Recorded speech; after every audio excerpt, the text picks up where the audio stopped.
খুব তো বলছিলা তোমার আল্লাহ সব কিছুর মালিক, আমগো বুঝা হয়ে গেছে তোমার আল্লাহর দৌড় কদ্দুর। কই কেন কেন? কই যে মানদাল্লাযী ইউকরিদুল্লাহ কারদান হাসানা আয়াত নাজিল হয়েছে, আল্লাহ তোমাদের কাছে ঋণ চাইছে, তার মানে তোমার আল্লাহর অনেক টাকা পয়সার প্রয়োজন, সম্পদের প্রয়োজন, তোমার আল্লাহ একটা ফকির। আবু বকর বলতেছে আয়াতের অপব্যাখ্যা করবি না, তুই আমারে গালি দে আমি কিচ্ছু বলবো না, আমার বাপ মারে গালি দে আমি কিচ্ছু বলবো না, আল্লাহর কসম আমার সামনে আমার আল্লাহকে ফকির বলবি, আমি আবু বকর হাত গুটে বসে থাকবো না, ঠিক কিনা? আর আমার আল্লাহ রাব্বুল আলামিন বলছেন মা ইয়াকুলু ইবাদি, ও আমার ফেরেশতারা, এই মানুষগুলো যে গরমের মধ্যে বসে বসে আছে, এই মানুষগুলো কি বলে কি করে? ফেরেশতারা তখন বলে আল্লাহ, এই মানুষগুলো আপনার জিকির করে, আপনাকে স্মরণ করে। এবার রব্বুল আলামিন বলেন ও ফেরেশতারা, এই মানুষগুলো কি কখনো আল্লাহরে দেখেছে, জান্নাত জাহান্নাম দেখেছে? ফেরেশতারা তখন বলে আল্লাহ, এই মানুষগুলো জান্নাত দেখে নাই, জাহান্নাম দেখে নাই।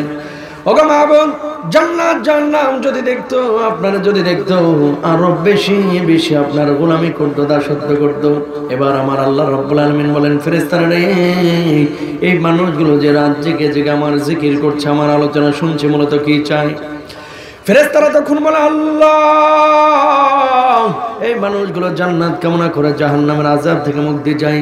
রব্বুল আলামিন তখন বলেন ফেরেশতারা রে, তোরা সাক্ষী থাক, সাক্ষী থাক, ওই মঞ্চে ওই ময়দানে বসা আমার গোলামগুলোকে আমি জাহান্নামের আগুন থেকে মুক্ত করে দিলাম। লাভ না ক্ষতি? আল্লাহ সবাইকে মাফ করে দেন, আমিন বলেন। এবার আসেন 245 নম্বর আয়াতের মধ্যে আল্লাহ সুবহানাহু ওয়া তাআলা কি বলছেন? এই দুনিয়াতে যখন আপনারা বিপদে পড়ে যান, অনেক সময় ভাইয়ের কাছে টাকা চান কি চান না? ক্ষুধার্ত একজন মানুষ অভুক্ত যদি থাকে, তাহলে একজন মানুষের কাছে হাত পাতে খাবারের জন্য চায় না? অনেক সময় মানুষ ঋণ চায় যে ভাই আমার বিনা সুদে 10,000 টাকা দেন, আপনারা 10 দিন পরে দিয়ে দিব। আছেন এরকম? আল্লাহ আপনার কাছে ঋণ চাচ্ছেন, সুবহানাল্লাহ বলেন না? ঋণ চাচ্ছেন কে? তো সব কিছুর মালিক আল্লাহ, আবার ঋণ চাচ্ছেন আল্লাহ, এর মানেটা কি? এবার আসেন আল্লাহ সুবহানাহু ওয়া তাআলা কি বলছেন। মাশাআল্লাহ, কি চেয়ারম্যান সাহেব নাকি? হ্যাঁ, রানিং চেয়ারম্যান সাহেব, সাবেক। মাশাআল্লাহ, দেখছেন আইকিউ ঠিক আছে। কারণ চেয়ারম্যান সাহেবকে দেখলে, এমপি সাহেবকে দেখলে, খতিবকে দেখলে, বক্তাকে দেখলে অনেকে দাঁড়ায় সালাম দেয়। মাশাআল্লাহ, একই মানুষ আমার জীবনে কোনো রিকশাওয়ালা ফকির মিসকিনকে সালাম দিতে চায় না, আছে না? হুজুর আইলে খালি সালাম দেয়, চেয়ারম্যান সাহেবরা দেখলে সালাম দেয়, রাস্তায় হাঁটলে ফকির মিসকিনরে সালাম দেয় না। এটা কিয়ামতের একটা আলামত, আর তাসলিমুল খাসসা। কেন জানেন? নবীজি বলেছেন বেছে বেছে মানুষকে সম্মান করবে, ইজ্জত করবে, সব মানুষকে সমান দৃষ্টিতে দেখবে না। হুজুরকে আজকে সালাম দিলেন কেন? বক্তব্য দিতে আসছে সেই জন্য।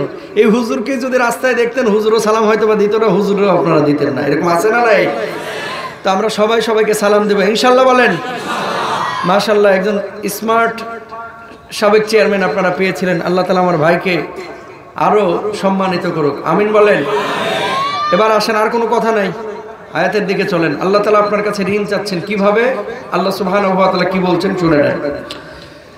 রব্বুল আলামিন বলছেন মান যাল্লাযী ইউকরিদুল্লাহা করদান হাসানান ফায়ুদাইফাহু লাহু আদআফান কাসীরা ওয়াল্লাহু ইয়াকবিদু ওয়া ইয়াবসুতু ওয়া ইলাইহি তুরজাউন।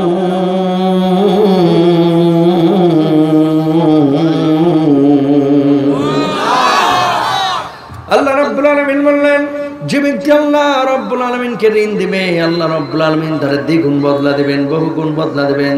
কিয়ামতের ময়দানে আল্লাহ রাব্বুল আলামিন যারে চান তারে মাফ করে দিবেন। এই দুনিয়ার জিন্দেগিতে আল্লাহ রাব্বুল আলামিন যারে চান তার রিজিকের প্রশস্ততা দেন, যারে চান আল্লাহ রাব্বুল আলামিন রিজিকটাকে সংকুচিত করে দেন। সকাল বেলার ধনী রে তুই ফকির, সন্ধ্যা বেলা ইশারা কর। ধনী বানান কে? গরিব বানান কে? হিরো থেকে জিরো বানান আমার আল্লাহ, আবার হিরো থেকে জিরো যেমন আল্লাহ বানান, জিরো থেকে হিরো বানান আমার আল্লাহ, ঠিক কিনা? আয়াতটি যখন নাজিল হইল, বিশ্বনবী সাল্লাল্লাহু আলাইহি ওয়াসাল্লামের কাছে সাহাবীরা বললেন, ইয়া রাসূলুল্লাহ, আমার আল্লাহ রাব্বুল আলামিন আসমান জমিন সব কিছু মানিয়েছেন, সে আল্লাহ রাব্বুল আলামিন আমাদের কাছে ঋণ চাইলেন, এর মানেটা তো বুঝলাম না। আল্লাহর নবী সাল্লাল্লাহু আলাইহি ওয়াসাল্লাম বললেন, সাহাবীরা রে, আল্লাহ রাব্বুল আলামিনের জন্য জান দেওয়া, আল্লাহর জন্য মাল দেওয়া, যখন যেভাবে প্রয়োজন সেভাবে আল্লাহর জন্য নিজেকে উজাড় করে উৎসর্গ করে দেওয়া, আল্লাহ রাব্বুল আলামিন সেগুলোকে মূলত ঋণ বুঝিয়েছেন। বলুন সুবহানাল্লাহ। সাহাবীরা জান দিয়ে আল্লাহকে ঋণ দিয়েছেন, সাহাবীরা মাল দিয়ে আল্লাহর ঋণ দিয়েছেন।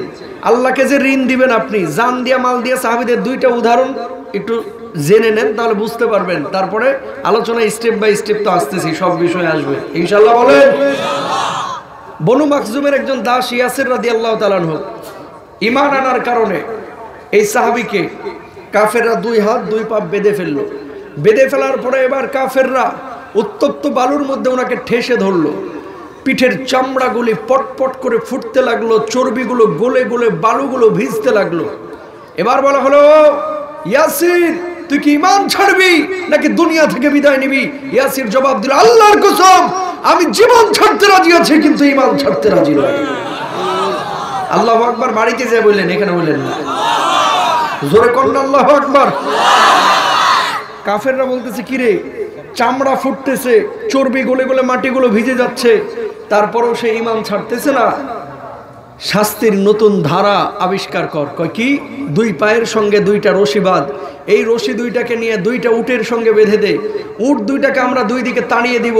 ইয়াসির রাদিয়াল্লাহু তাআলা আনহুর মাঝ দিয়ে ফেড়ে নাড়ি ভুঁড়ি কলিজাগুলো বের হয়ে যাবে, দুনিয়া থেকে বিদায় নিবে অথবা সে ঈমান ছাড়বে। এবার ওকে বল, সিদ্ধান্ত তার, সে কি ঈমান ছাড়বে নাকি জীবন ছাড়বে। ইয়াসিরকে বলা হলো, তোমার দুই পায়ের সঙ্গে রশি বাঁধা, উটের সঙ্গেও রশি বাঁধা, ঈমান যদি তুমি না ছাড়ো এই মুহূর্তে উট দুইটাকে আমরা দুই দিকে তাড়িয়ে দেব, তুমি কিন্তু দুনিয়া থেকে বিদায় নিবে। ইয়াসিরের জবাব একটাই, জীবন ছাড়বো কিন্তু ঈমান।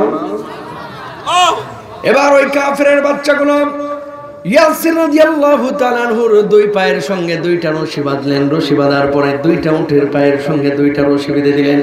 উটগুলোকে যখন দুই দিকে তাড়িয়ে দিলেন, সঙ্গে সঙ্গে ইয়াসির রাদিয়াল্লাহু তাআলা আনহুর মাঝ থেকে ফিরে গেল, নাড়ি ভুঁড়ি কলিজাগুলো বের হয়ে গেল। তিনি দুনিয়া থেকে বিদায় নিয়ে আল্লাহ রাব্বুল আলামিনের জিম্মায় চলে গেলেন, শাহাদাতে রমিয়া সুদা পান করলেন। বলুন আল্লাহু আকবার। জান দিয়ে আল্লাহ রাব্বুল আলামিনকে ঋণ দিয়েছেন। কি দিয়া? জোরে বলেন, কি দিয়া? ওই যে বললাম আয়াতের তাফসিরে যে জান দিয়া মাল দিয়া যখন যেভাবে প্রয়োজন সেভাবে আল্লাহকে ঋণ দিতে মুসলমান প্রস্তুত আছে না নাই? মুসলমান কখনো প্রয়োজন হলে জান দিবে, কখনো প্রয়োজন হলে মাল দিবে, কখনো প্রয়োজন হলে বুকের তাজা রক্ত ঢালবে, কিন্তু বাতিলের সাথে আপোষ করবে না, অমুসলিমের সাথে আপোষ করবে না। অমুসলিম অমুসলিমের ধর্ম পালন করবে, কিন্তু আমার নবীকে, আমার আল্লাহকে, আমার ইসলামকে, আমার কোরআনের বিধানকে নিয়ে কোন মুসলমান যদি টানাটানি করে, কোন রাষ্ট্রের যদি টানাটানি করে, মুসলমান কাফের জবাব তাকে দিবে, ঠিক না? প্রিয় ভাইরা আমার, এবার আসেন, জান দিয়ে আল্লাহর ঋণ দিল। আলোচনা বেশি দীর্ঘ করলে অনেক সময়ের প্রয়োজন, সংক্ষেপে কি বলে দিই। সুমাইয়া ওনার স্ত্রী রাদিয়াল্লাহু তাআলা আনহা কয়, ঈমান ছাড়বি নাকি তোর স্বামীর পরিণতি বহন করবি?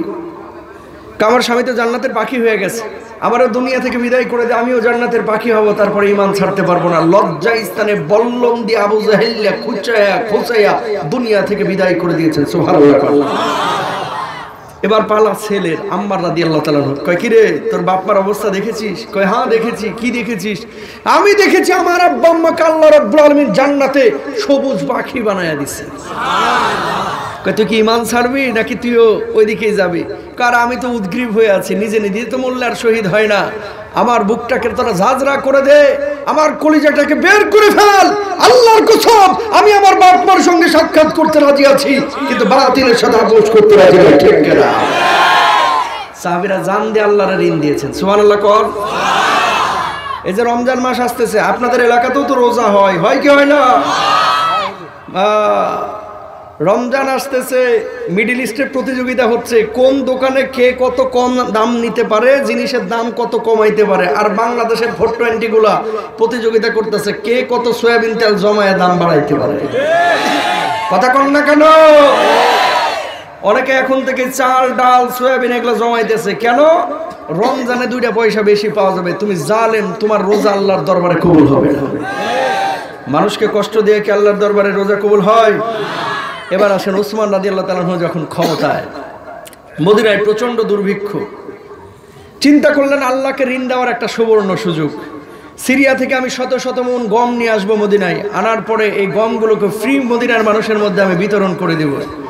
মদিনার মানুষ ফ্রি গমগুলো খাবে, আর আল্লাহ তাআলা এটাকে ঋণ হিসাবে গ্রহণ করে আমার আমলের পাল্লাটাকে ভারী করবে। 7 জনের একটা টিম ওসমান রাদিয়াল্লাহু তাআলা আনহু সিরিয়ায় পাঠিয়ে দিলেন। 7 দিন পরে শত শত মন গম নিয়ে এবার ওই দলটা হাজির। ওসমানকে বললেন, ওসমান, সিরিয়া থেকে গম এসেছে, এবার গমগুলো আমরা কি করব? ওসমান বলল, কোষাগারে জমা রাখুন, আমরা দেখছি কি করা যায়। এমনি মদিনার বুকে 5-6 জন মার্চেন্ট ব্যবসায়ী যারা ছিল ওসমান রাদিয়াল্লাহু তাআলা আনহুর কাছে আসলেন। আসার পরে বললেন, ওসমান, আমরা 4 গুণ 5 গুণ দাম বাড়ায় দেব, তুমি গমগুলো আমাদের কাছে দিয়ে দাও, তোমার তো লাভ ঠিকই হবে, আমরা গরিব মানুষের কাছে গমগুলো বিক্রি করব।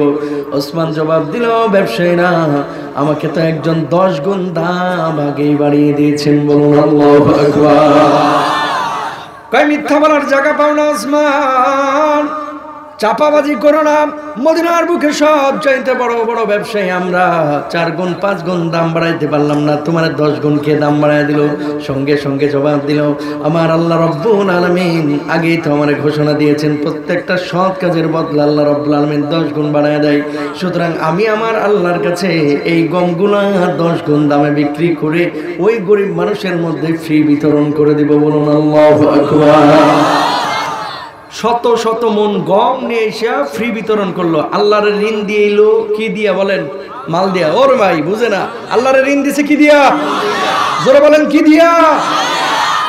মাল দিয়া। এবার বলেন, আল্লাহরে যদি আপনি জান দিয়া মাল দিয়া ঋণ দিতে চান, আগে নামাজ পড়া দরকার আছে না নাই? ঈমান আনা দরকার আছে না নাই? দুঃখজনক হলেও সত্য ভাই, প্রিয় ভাইরা আমার, এই বাংলার জমিনে এমন কিছু মানুষ এখন পয়দা হয়েছে, কষ্ট নিয়েন না আপনারা। হুজুর নামাজ পড়ি না, কি হয়েছে? ঈমান ঠিকই তাজা আছে, আপনার চাইতেও ঈমান আমার টাটকা আছে। ও টাটকা শয়তান। কথা বলেন না কেন? নামাজ না পড়লে কি ঈমান তাজা থাকে? থাকে? ওর ঈমানের কিছুই থাকে না, ঠিক কি না? আহা, এই কোরআনুল কারিমে যদি আল্লাহ তাআলা একবার নামাজকে ফরজ করতেন, ফরজ হইতো কি হইতো না? হইতো। তো 82 বার নামাজের কথা কেন বললেন? বেশি তাকিদ। এই যে ভাই জানেন, মাশাআল্লাহ বলেন। কিয়ামতের ময়দানে আল্লাহর নবী, বিশ্ব নবী সাল্লাল্লাহু আলাইহি ওয়াসাল্লাম বলছেন, প্রথম হিসাব হচ্ছে নামাজের হিসাব। যে নামাজের হিসাব, আউয়ালু মা ইউহাসাবু বিহিল আবদু ইয়াওমাল কিয়ামাতিস সালাহ।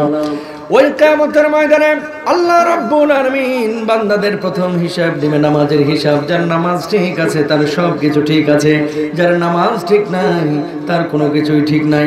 নামাজের হিসাব কোনো মানুষ যদি দিতে না পারে, ও প্রথমেই বোল্ড আউট করে ডাইরেক্ট জাহান্নামে নিক্ষেপ করা হবে, বলুন নাউযুবিল্লাহ।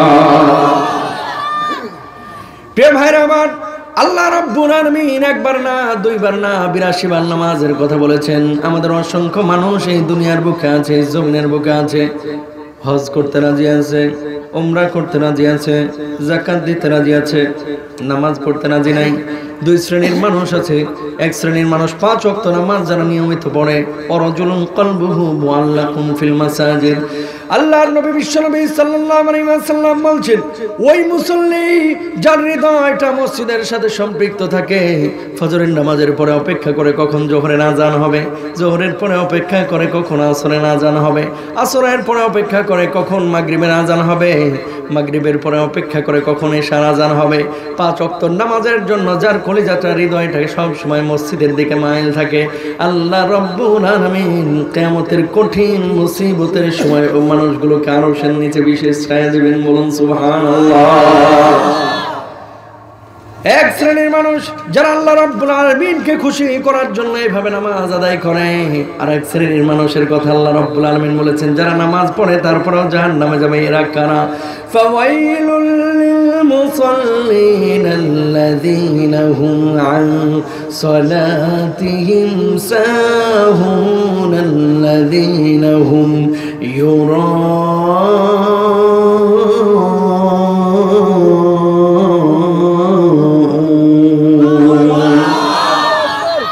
শ্রেণীর নামাজি আছে যে মানুষগুলো নামাজ পড়ে মানুষকে দেখানোর জন্য, লোক দেখানোর জন্য। নামাজের মধ্যে এমন কিছু নামাজি আছে যে মানুষগুলো উদাসীন হয়ে নামাজ আদায় করে। ফজরের আজান দিচ্ছেন, মসজিদে নামাজে যায় না, 7টার দিকে ঘুম থেকে উঠে নামাজ পড়ার জন্য চেষ্টা করে। এই মানুষগুলোকেও জাহান্নামে যাইতে হবে। আর এক শ্রেণীর মানুষ দেখবেন নিয়মিত নামাজ পড়ে না, ভোট আসলে নামাজ পড়ে, বিয়ে শাদী আসলে নামাজ পড়ে, বিপদে পড়লে নামাজ পড়ে, করোনা আসলে নামাজ পড়ে, ভূমিকম্পে ঝাঁকুনি মারলে নামাজ পড়ে। আবার কথা কয় না দেখি। আর 2 বছর আগে যে করোনা আসলো, সরকার যখন মসজিদ বন্ধ করে দিয়েছে, হাজী সাহেব কিছু মুসল্লি এসে মসজিদের সামনে দাঁড়ায় মুয়াজ্জিন সাহেবরে বলে, সরকার এটা কোনো কাম করলো? সরকার মসজিদ বন্ধ করে দিল। মুয়াজ্জিন সাহেব টাকা কয়, চোরটায় নামাজ পড়ে না, আবার মসজিদ বন্ধ লাগে, এত কান্না খায়, মায়া কান্না কেন? মনে হলো যে মসজিদ খুলে দিলে মনে হয় আর জীবনে নামাজ তরক করবে না, মসজিদ খুলে দেওয়া হয়েছে। ওই মুসল্লিদেরকে এখন হারিকেন দেওয়া মসজিদে খুঁজে পাওয়া যাচ্ছে। কথা বলেন ঠিক না? সত্য না মিথ্যা? ডাক্তাররা যেমনি বলছে যে আপনার তো হার্টে ব্লক ধরা পড়ছে, 3টা রিং পরাইতে হবে। কয়টা? 3টা। অমনি দেখবেন মুয়াজ্জিন সাহেবের আগে এসে মসজিদে হাজির। কথা কয় না কেন? কারণ এখন বিপদে পড়ছে, এখন কি আল্লাহরে রাখতে হবে বেশি বেশি, এখন নামাজ পড়তে হবে। চাকরি হচ্ছে না, এখন নামাজ। রিং পড়াইতে হবে, এখন নামাজ। বউয়ের ডায়াবেটিস অথবা বড় ধরনের ক্যান্সার আক্রান্ত, এখন নামাজ। ছেলে বিপদে পড়েছে, এখন নামাজ। যখন বিপদে পড়ে তখন আল্লাহরে বলে, আল্লাহ কুলুমতো উদ্ধার করো। আমি নামাজ তো পড়তেছি, সারা জীবন পড়বো। যেমনি আল্লাহ তাআলা উদ্ধার করে, বদমাশ আবার বদমাশি শুরু করে, নামাজ তরক করে। আছে না নয়? আহা, কি বলবো মুসলমানের কথা। একজন সাহাবী তাকানে দিকে, নবীজি এভাবে বসে আছে। সাহাবী আসলেন নবীজির কাছে, তাই ইয়া রাসূলুল্লাহ, কি হয়েছে? আপনি আমার জন্য একটু দোয়া করে দেন, আল্লাহ যেন আমার শিল্পপতি বানায় দেয়, টাকাওয়ালা বানায় দেয়। আল্লাহ নবী বলল, আমারে কি তোর পছন্দ হয় না? আমি যে জীবন যাপন করি সাদা সিধা, এটা কি ভালো লাগে না? আল্লাহ নবী, তারপরও আমি টাকা চাই, পয়সা চাই। কেন? আমি যদি পয়সাওয়ালা হই, আল্লাহর জন্য মসজিদ বানাবো, আল্লাহর জন্য কাজ করব, মানুষের জন্য কাজ করব, মানুষের জন্য রাস্তাঘাট নির্মাণ করব, খালি দিনই কাজ করব। আল্লাহ রাসূল বলতেছেন, না তুই আমার সামনে থেকে চলে যা। 3য় দিন এসে আবারও এই কথা বলতেছে। এবার নবীজি তার জন্য দোয়া করে দিলেন। কি বলতেছেন? আল্লাহ, আমার সালাবা বিন হাতিবকে আপনি ধনী বানায় দেন, ধনী বানায় দেন। নবীজি যখন দোয়া করলেন, আল্লাহ রাব্বুল আলামিন দোয়া কবুল করে নিলেন। আগে উটে বাচ্চা দিত একটা, এখন দেয় 2টা। ছাগলে বাচ্চা দিত 2টা, এখন দেয় 3টা। গরুতে বাচ্চা দিত 1টা, এখন দেয় 2টা। 1 বছরের মধ্যে আল্লাহ রাব্বুল আলামিন এত সম্পদ বানায় দিলেন, এত সম্পদ বানায় দিলেন, যে সম্পদগুলো মদিনার বুকে রাখার আর জায়গা নাই। দূরে তিনি ইন্ডাস্ট্রিয়াল এরিয়ায় চলে গেলেন। আপনাদের গাজীপুরে গার্মেন্টস আছে না নাই? Industrial area, Savar industrial area, Tejgaon industrial area. ওই সাহাবী চলে গেলেন। বিশ্বনবী সাল্লাল্লাহু আলাইহি ওয়াসাল্লাম অনেক দিন ধরে মসজিদে নববীতে খেয়াল করছেন, সাহাবা নাই। আল্লাহর নবী এবার সাহাবীদেরকে বললেন, সাহাবীরা রে, আমার সাহাবা কই? সাহাবাকে তো আমি মসজিদের মধ্যে দেখি না। এবার সাহাবীরা বললেন, ইয়া রাসূলুল্লাহ, আপনার সাহাবাকে আল্লাহ রাব্বুল আলামিন আপনার দোয়ার পরে এত সম্পদ দিয়েছে, এত সম্পদ দিয়েছে। আজকে সম্পদের দেখভাল করার জন্য তিনি মদিনার বাইরে চলে গেছেন। আগে তো নামাজে শুধু জুমার বারে আসতো, মদিনায় যখন থাকতো 5 ওয়াক্ত নামাজ নিয়মিত আদায় করতো। আজকে সে মদিনার বাইরে চলে যাওয়ার পরে জুমার নামাজেও আসে না, 5 ওয়াক্ত নামাজেও মসজিদে আসে না। বলুন না আউযুবিল্লাহ। নবীজির সাহাবী কিন্তু সালাবা বিন হাতিব। ওরে ভাই, কয়েকদিন পরে যাকাতের বিধান ফরজ হয়েছে। যাকাত বুঝেন তো আপনারা নাকি? যাকাতের বিধান ফরজ হওয়ার পরে সাহাবীদেরকে নবীজি পাঠাইলেন কয়েকজনের একটা টিম, যে সাহাবাকে যে বলো আল্লাহ যাকাত ফরজ করেছে, যাকাতের টাকা দেওয়ার জন্য। সাহাবার কাছে টাকা চাইতে গেছে, সাহাবা ভুলেই গেছে যে নবীজির দোয়ার বদলতে শেষ ধনী হয়েছে। সাহাবা বলতেছে, মুসলমানদের মধ্যে আজকাল কি চাঁদাবাজি শুরু হয়েছে? জোরে বলবেন না নাউজুবিল্লাহ। এবার সাহাবীদের মন খারাপ হয়ে গেল। আল্লাহ নবী, বিশ্ব নবী সাল্লাল্লাহু আলাইহি ওয়াসাল্লামের কাছে ফিরে আসলেন। আসার পর বললেন, ইয়া রাসূলুল্লাহ, এমন মানুষের কাছে আপনি আমাদেরকে পাঠিয়েছিলেন, তাকাব্বুরি তার ভিতরে দেখা গিয়েছে, অহংকারী হয়ে গেছে। নবীজি যাকাত দিতে অস্বীকার করেছে। আল্লাহ নবী তখন বললেন, আফসোস সাহাবার জন্য, আর কখনো সাহাবার কাছে তোমরা যাবে না যাকাতের অর্থ নিয়ে আসার জন্য, আর কখনো যাবে না যাকাত আনার জন্য। আল্লাহ নবী সাল্লাল্লাহু আলাইহি ওয়াসাল্লামের উপর আল্লাহ রাব্বুল আলামিন আয়াত নাযিল করে দিলেন।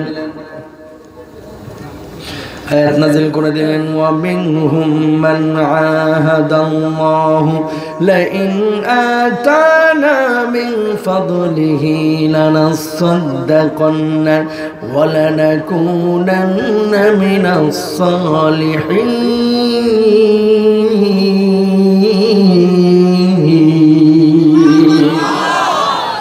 আল্লাহ রাব্বুল আলামিন আয়াত নাযিল করলেন, মানুষের মধ্যে এমন কিছু মানুষ আছে যারা আল্লাহর সঙ্গে ওয়াদা করে, আল্লাহ এই নিয়ামত দাও, আল্লাহ এই জিনিস দাও, আমি তোমার সঙ্গে এটা করব, তোমার জন্য এটা করব। যখন আল্লাহ রাব্বুল আলামিন অনুগ্রহ করে ওই মানুষের ওই সমস্ত জিনিসগুলোর মালিক বানায় দেয়, সঙ্গে সঙ্গে আল্লাহর সঙ্গে গাদ্দারি বেঈমানি করে এমন মুসলমান আল্লাহর জমিনে আছে না নাই? বাচ্চা হচ্ছে না 13 বছর, হুজুরের কাছে এসে খালি দোয়া চাই, হুজুর একটু দোয়া করে দেন না, বাচ্চা যেন আল্লাহ একটা দেয়, হুজুর বংশের বাতি জ্বলবে না। ওরে ভাই, আপনাদের সমস্যাটা কি কোন তো? এই মানুষগুলো এত সুন্দর করে বসে আছে, কথা বলেন না প্লিজ। মাত্র 1-1.5 ঘন্টা, এর ভিতরে এত খাওয়া খেয়ে কিসের? চুপ করে বসে থাকেন, কনসালটেশন ব্রেক হয় ভাই, প্লিজ মাইন্ড করেন না আপনারা।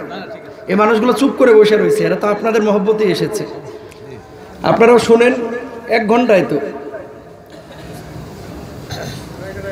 কোরআনের কথা তো বরকত নষ্ট হয়ে যায় যদি এলোমেলো কিছু হয়। আল্লাহ আমাদের বুঝ দান করুক, আমিন বলেন। আমি যদি হরিণীর গল্প বলতাম একটা কথা ছিল, বানানো গল্প বলতেছি না তো ভাই, আলহামদুলিল্লাহ বলেন না। মানুষের মধ্যে এমন কিছু মানুষ আছে হুজুরের কাছে দোয়া চাই, হুজুর 13 বছর বাচ্চা হচ্ছে না, আপনি একটু দোয়া করে দেন, আল্লাহ যদি আমার একটা বাচ্চা দেয়, ছেলে হোক মেয়ে হোক, কোরআনের হাফেজ বানাবো, বলে কি বলে না? ওরে ভাই, বাচ্চা যখন আল্লাহ দিল, হাফেজ বানানো তো দূরের কথা, আকিকা পর্যন্ত দেয় না, জন্মদিনের অনুষ্ঠানে 2 লক্ষ টাকা খরচ করে। কথা কন না কেন? সরকারি চাকরি হচ্ছে না, হচ্ছে না, হচ্ছে না, ছেলের বাপ আইসা সবার কাছে দোয়া চাই, যত হুজুর আসে সবার কাছে দোয়া চাই, ইমাম সাহেবের কাছে, খতিবের কাছে, হুজুর একটু দোয়া করেন বাচ্চাটা, ছেলেটার যেন সরকারি চাকরি হয়ে যায়। ভাই সরকারি চাকরি হয়েছে, নিয়ত করেছিল যে আল্লাহ চাকরিটা হইলে মসজিদে 10টা ফ্যান দিব, ও ভুলেই গেছে। হওয়ার পর আছে না এই গাদ্দারি বেঈমানি, এগুলো করা যাবে না। নামাজ পড়বেন আল্লাহর জন্য নিঃস্বার্থ, কি স্বার্থ? কোনো শর্ত দিয়ে না, আল্লাহর জন্য নামাজ পড়বেন, নিজের মুক্তির জন্য, আল্লাহকে খুশি করার জন্য, প্রতিদান আল্লাহ আপনাকে দেবেন ইনশাআল্লাহ। কিছু মানুষ দেখবেন ফজরের নামাজের সময় ঘুমায় থাকে, 7টায় উঠে মুরগির মতো 3টা ঠুকা মারে, আসে না নাই? আসরের নামাজের সময় মসজিদে আসে না, জুমার নামাজের সময় মসজিদে আসে না, জোহরের নামাজের সময় আসে না, আস্তে করে যখন ওয়াক্ত শেষ হবে তাড়াহুড়া করে ওযু করে কোন মতো ঠুকার ঠুকার ঠুকার করে 3-4টা মারে নামাজ শেষ, আসে না নাই? এই আয়াতের তাফসীরের মধ্যে লেখা হচ্ছে এই সমস্ত মানুষগুলো জাহান্নামী, আল্লাহ এদেরকে হেদায়েত দান করুক, আমিন বলেন। আরো জোরে বলেন আমিন। পৃথিবীতে যদি শান্তি পাইতে চান ভাই, যদি পারিবারিক শান্তি, আত্মিক শান্তি পাইতে চান, তাহলে নামাজের কোনো বিকল্প। সমস্যা আর এক জায়গায়, নামাজ পড়ি কিন্তু নামাজের মধ্যে স্বাদ পাই না, মজা পাই না। কেন পাই না? তালহা রাদিয়াল্লাহু তাআলা আনহুর একটা সুন্দর খেজুর বাগান ছিল, দেখেন সহিহ হাদিস। খেজুর বাগানে উনি একদিন নামাজ পড়তেছেন, হঠাৎ একটা পাখি, বাগানে পাখি উড়ে না, একটা পাখি উঠতে উঠতে নাস্তা হারায় ফেলেছে। তো ওনার নামাজের মধ্যে বারবার পাখিটার দিকে এভাবে মন চলে যাচ্ছে, পাখিটা এইদিকে যায় ওইদিকে যায়, ওনার চোখও ওইদিকে যায়। নামাজ যখন 2 রাকাত শেষ হয়েছে, চিন্তা করেছে যে এই পাখিটা যে আমার বাগানের কারণে রাস্তা হারায় ফেললো, রাস্তা হারানোর কারণে আমি পাখির দিকে বারবার তাকায়, আমার মনোযোগ নামাজের মধ্যে নষ্ট হলো, ওই বাগানই আমি রাখবো না। আল্লাহর নবীর কাছে গেলেন, যাওয়ার পর বলছেন ইয়া রাসূলুল্লাহ, বলছে কি হয়েছে? কখনো যে এই বাগানটার মধ্যে পাখি আটকে ছিল, যে পাখিটা আমার নামাজের মধ্যে খুশু নষ্ট করেছে, মনোযোগ নষ্ট করেছে, এই বাগানই আমি রাখবো না, এই বাগান আমি আপনার হাতে দান করে দিলাম। সুবহানাল্লাহ বলেন না? বাগানই রাখে নাই, আল্লাহু আকবার বলেন। ওরা বাগান রাখে নাই, আর আমগো চাইলের বস্তার হিসাব আসে নামাজের মধ্যে আসলে, দোকানের হিসাব মনে পড়ে কোথায়? নামাজের মধ্যে। এখানে মূল সমস্যা হচ্ছে পুত পবিত্রভাবে আমরা নামাজে যাই না। খুযু যিনাতাকুম ইনদা কুল্লি মাসাজিদ, অস্বীকার করতে পারবেন? এই বাংলার জমিনে বিয়ের অনুষ্ঠানে যাওয়ার জন্য, গায়ে হলুদের অনুষ্ঠানে যাওয়ার জন্য মানুষ নতুন পোশাক কিনতে পারে, নতুন পোশাক আলমিরা থেকে বের করতে পারে, আর মসজিদে যাই সেই পুরন জামা পরে, পুরন টুপি পরে, যেটার মধ্যে 6 ইঞ্চি কালো ময়লা দাগ পড়ে থাকে, ঠিক কিনা?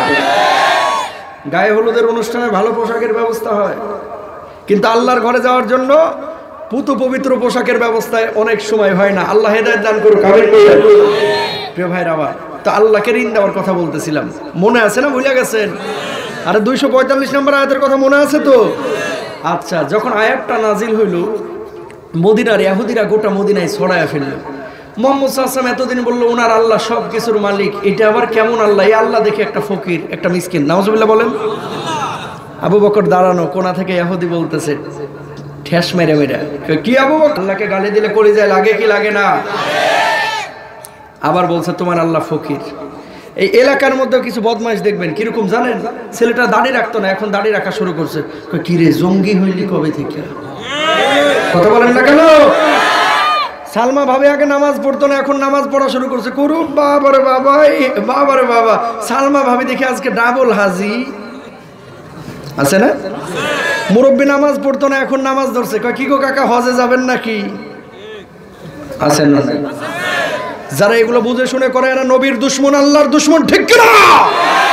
আবু বকর আবার বলতেছে খবরদার আমার আল্লাহর ফকির বলিস না। আবার বলছে তোমার আল্লাহ ফকির। এবার যাইবি কই? ডান হাতটা তুইলা কইসে একটা ইহুদির গালে থাপ্পড় বসায় দিছে। আল্লাহু আকবার বলেন। এবার ইহুদি গালের মধ্যে হাত দিয়া আল্লাহর নবী বিশ্ব নবী সাল্লাল্লাহু আলাইহি ওয়াসাল্লামের বাড়ির দিকে রওনা হলেন। আল্লাহর নবী তখন বসা ছিলেন। নবীজির কাছে গিয়ে ইহুদি বললেন আমার অভিযোগ আছে। আল্লাহর নবী বললেন কি অভিযোগ? কয় আপনার সাহাবীদেরকে শিখানডা কি? কয় কি হইছে? আপনার সাহাবীরা শুধু ইহুদি ধরে আর ইহুদি ধরে ধরে মারে। আল্লাহর নবী বললেন কে মেরেছে তোকে? কয় আপনার আবু বকর মেরেছে। আল্লাহর নবী জবাব দিলেন আমি বিশ্বাস করি না, আমি বিশ্বাস করি না আমার আবু বকর কাউকে মারতে পারে না। তুই যদি ওমরের ব্যাপারে বলতি আমি নবী বিশ্বাস করতাম, কিন্তু আবু বকরের ব্যাপারে আমি নবী বিশ্বাস করি না। বলুন আল্লাহু আকবার। ইহুদি এবার বলছে ডাকেন আপনার আবু বকরকে। আল্লাহর নবী আবু বকরকে ডাকলেন। আবু বকর তুমি নাকি ইহুদিকে থাপ্পড় বসিয়েছো, কথা কি সত্য নাকি মিথ্যা? আবু বকর জবাব দিলেন ওগো নবীজি এমন একটা অপরাধ করেছে মানদাল্লাযী ইউকরিদুল্লাহ কারদান হাসানা। আয়াতটা নাজিল হওয়ার পর আয়াতের বারবার অপব্যাখ্যা করেছে। ওগো আল্লাহর হাবিব ওই ব্যক্তি যদি আমার গালি দিত, আমার বাপ মারে গালি দিত, ফকির মিসকিন বলতো, আমি কিচ্ছু বলতাম না। কিন্তু আমার সামনে আমার আল্লাহকে ফকির মিসকিন বলবে, আমি আবু বকর সেক্ষেত্রে বরদাস্ত করতে পারি না। বলুন আল্লাহু আকবার। আল্লাহর হাবিব একবার না দুইবার না তিনবার আল্লাহরে ফকির বলেছে। এবার নবীজি ইহুদিকে বলছে ইহুদি তুই আমার আল্লাহরে নাকি ফকির বলেছিস, মিসকিন বলেছিস? ইহুদি জবাব দিল গো মুহাম্মদ সাল্লাল্লাহু আলাইহি ওয়াসাল্লাম আপনার আবু বকর মিথ্যা কথা বলছে। আমি আপনার আল্লাহরে ফকির বলি নাই, আপনার আল্লাহরে মিসকিন বলি নাই, বরং আবু বকর এমনি এমনি আমার মেরেছে। এবার নবীজি আবু বকরকে বললেন আবু বকর তুমি নাকি মিথ্যা কথা বলছো। আবু বকরের মনটা খারাপ হয়ে গেল। বললেন ইয়া রাসূলুল্লাহ ওগো নবীজি ঈমান আনার পর থেকে আবু বকরের জবান থেকে কখনো মিথ্যা কথা বের হয় নাই, আবু বকরের মুখ থেকে মিথ্যা কথা বের হয় নাই। আর মেরাজের পরে সর্বপ্রথম স্বীকৃতি তো আমি দিয়েছিলাম, যেই জন্য আপনি আমাদের সিদ্দিক উপাধি দিয়েছিলেন। বলুন আল্লাহু আকবার। আল্লাহর নবী বললেন আবু বকর তুমি বলছো আল্লাহরে গালি দিয়েছে, ও বলছো আল্লাহরে গালি দিই নাই। তুমি একজন সাক্ষী হাজির করো, বিচার আমারে করতেই হবে। কারণ আমি যদি বিচার না করি গোটা মদিনার বুকে ছড়ায় দিবে মুহাম্মদ সাল্লাল্লাহু আলাইহি ওয়াসাল্লাম নিজ গোত্রের লোক দেখে বিচার করে নাই, ঠিক কিনা? আবু বকর বললেন ইয়া রাসূলুল্লাহ ইয়া হাবিবাল্লাহ ওই জায়গায় ছিলাম আমি আর ছিল ওই ইহুদি, সাক্ষী আমি কোথা থেকে পাবো, সাক্ষী আমি কোথা থেকে পাবো? আল্লাহর নবী বললেন আবু বকর যদি তুমি সাক্ষী হাজির করতে না পারো এই মুহূর্তে আমার বিচার করতেই হবে। ইহুদিকে যেইভাবে তুমি থাপ্পড় বসিয়েছো এখন ইহুদি তোমার গালে সেইভাবে একটা থাপ্পড় বসায় দিবে। আবু বকর বললেন ওগো নবীজি ইহুদি আল্লাহ রাব্বুল আলামিনকে গাল বন্ধ করেছে, এই জন্য তার আমি থাপ্পড় মেরেছি। এটা যদি আমার অন্যায় হয়ে থাকে ইহুদি আমার থাপ্পড় কেন? আমার কলিজা ফেড়ে যদি আমার জীবনটাও বের করে নিয়ে চলে যায় আল্লাহর কসম আবু বকরের কলিজার মধ্যে ব্যথা থাকবে না। নবীজি বলছেন ইহুদি তুই রেডি হো, আবু বকরের একটা থাপ্পড় বসায় দে, শোধবোধ হয়ে যাক। কারণ নবীজি চিন্তা করেছে বিচার না করলে ইহুদি গোটা মদিনায় ছড়ায় দিবে, নিজের লোক দেখে বিচার করে নাই। তুই একটা থাপ্পড় বসায় দে আবু বকরের, শোধবোধ হয়ে যাক। ইহুদি তো রেডি হচ্ছে, আজকে তোর একদিন কে আমার একদিন, বুঝেন নাই? মারবে কারে? আবু বকর। আর শাহজিন থেকে দেখছেন কে? ওমা পিছনের মানুষ বলে না, আর শাহজিন থেকে দেখছেন কে? আর জোরে বলেন কে? আল্লাহ তাআলা জিবরিল আমিন রাখতেছে, তাদের এদিকে আয়, দেখ দুনিয়া আমার হাবিব বিচারটা করতেছে কি। আরে দাঁড়ায় আছিস কেন? মুহূর্তের মধ্যে আমার হাবিবের কাছে চলে যা আর বল দুনিয়ার কোন সাক্ষী আবু বকরের পক্ষে প্রয়োজন নাই, আর শাহজিন থেকে আমি আল্লাহ আবু বকরের পক্ষে সাক্ষী হয়ে গেলাম। আচ্ছা, একটা মানুষের আমলের পরিধি কতটা বিস্তর হলে স্বয়ং আল্লাহ রাব্বুল আলামিন তার পক্ষে সাক্ষী হতে পারে? সুবহানাল্লাহ বলেন না। আরে এমনি বলা হয় না, গোটা দুনিয়ার মানুষের আমল এক পাল্লায় আর আবু বকরের আমল আর এক পাল্লায়। সুবহানাল্লাহ বলেন। আল্লাহ নিজে আবু বকরের সালাম দিয়েছে। আল্লাহু আকবার বলেন। জিবরিল আমিন তো নবীজির কাছে এখন আসবে, কারণ আল্লাহ বলেছে নিজে সাক্ষী হবে। আরে আয়াত নাজিল হয়ে গেছে। সুবহানাল্লাহ কোন জিবরিল আমিনের তো আবার আসমান থেকে আবু বকরের কাছে নবীজির কাছে আসতে মনে হয় 3.5 ঘন্টা গাজীপুরের চৌরাস্তার মতো জ্যামে পড়তে হয়। হ্যাঁ, মুহূর্তের মধ্যে জিবরিল আমিন আল্লাহ নবী বিশ্ব নবী সাল্লাল্লাহু আলাইহি ওয়াসাল্লামের কাছে এসে হাজির। বললেন, ওগো নবীজি, কি বিচার আপনি করছেন? আল্লাহ রাব্বুল আলামিন কিন্তু সব কিছু আর শাহজিন থেকে দেখেছেন। খবরদার খবরদার, ইহুদির হাত যেন আবু বকরের গাল স্পর্শ না করে। আপনি সাক্ষী খুঁজছিলেন, আবু বকরের পক্ষে দুনিয়ার কোনো সাক্ষীর প্রয়োজন নাই। আবু বকরের পক্ষে সাক্ষী স্বয়ং আল্লাহ রাব্বুল আলামিন আর শাহজিন থেকে হয়ে গেছেন। বলুন আল্লাহু আকবার। আল্লাহর নবী আল্লাহ রাব্বুল আলামিন একটা আয়াত নাযিল করেছেন। এই দেন আয়াত 4 নম্বর পারা 13 নম্বর পৃষ্ঠা।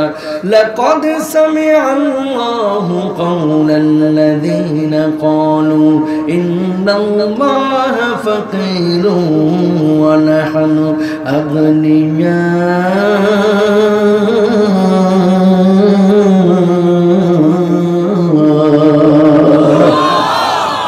আল্লাহ রাব্বুল আলামিন তার কথা শুনেছেন, যে আল্লাহরে ফকির বলেছে, যে আল্লাহরে মিসকিন বলেছে। আমার আল্লাহ ফকির না, আমার আল্লাহ মিসকিন না। যারা আমার আল্লাহ রাব্বুল আলামিনকে ফকির মিসকিন বলে, তারাই কোন কায়নাতের সব চাইতে বড় বড় ফকির মিসকিন, ঠিক কিনা? আবু বকর নরম মেজাজের মানুষ, আল্লাহকে গালি দেওয়ার কারণে গরম হয়েছিল।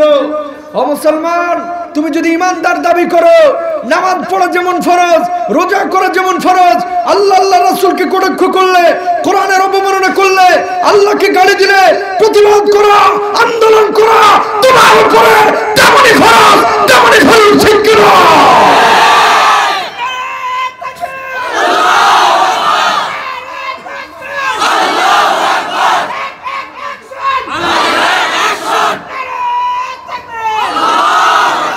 নামাজ পড়া, রোজা করা যেমন ফরজ, আল্লাহ আল্লাহ রাসূলের সম্মান ইজ্জত রক্ষা করা তেমনি। আল্লাহর জান দিয়া মাল দিয়া ঋণ দিবেন, হালাল টাকা দিয়ে না হারাম? গাজীপুরে তো একজনও সুদখোর নাই, এখানে আসেনি দু একজন। ও কথা কয় না, হুজুর আমগো এলাকায় সুদ টুদ খায় না, ইন্টারেস্ট লয়। ওই যে মুনাফা, ইন্টারেস্ট, লাভ এখন ঘুরে সব জায়েজ করে হেলাইতেছে, ঠিক না? হুজুর ঘুষ টুস নেয় না, বকশিস লয়। কি লয়? ঘুষকে বকশিস বললে জায়েজ হয়ে যায়নি। হুজুর আইসে এক এলাকায় ওয়াজ করতে, মনে পড়ে গেল শিক্ষণীয় বিষয়। শুনেন, হুজুরের গাড়ি 10টা দিই, ওয়াজে ঢুকবে, এলাকায় যেদিকে তাকাইতেছে খালি দেখে বেগুনের ক্ষেত। কিসের? হুজুর চিন্তায় পড়ছে আজকে মনে হয় খাওয়ানো বেগুন ছাড়ার কোনো গতি নাই। হুজুর প্রতিদিন ওয়াজের আগে ভাত খায়, আজকে টার্গেট হচ্ছে বেগুনটারে হারাম করে ছাড়বো। আমার সামনে যেন বেগুন না দেয়। কেন? বেগুন খাইলে হুজুরের গাছল খায়। শিক্ষণীয় বিষয়, আগে হাসেন না, পরে বুঝবেন।